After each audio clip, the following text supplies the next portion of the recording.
एका गावात एक सावकार स्वामी सेवक असतो. अपार संपत्ती, संतती आणि गावातील एकमेव श्रीमंत व्यक्ती असल्यामुळे त्याला गर्व दाटून येतो.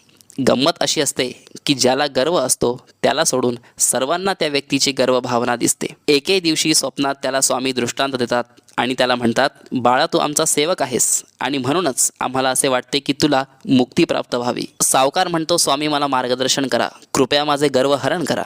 स्वामी त्याला म्हणतात, अरे, तू भगवान श्री विष्णूंचं उदाहरण घे. राम वनवास होताच नदी ओलांडताना प्रभू श्रीराम यांनी त्या नाविकला विनंती केली होती की आमच्यावर कृपा करा, आम्हाला नदी ओलांडायची आहे, मात्र आमच्याकडे तुम्हाला देण्यासाठी काहीच नाही. त्याच भगवान श्री विष्णूंनी वामन अवतारात 3 पावलांमध्ये संपूर्ण पृथ्वी संपवली होती.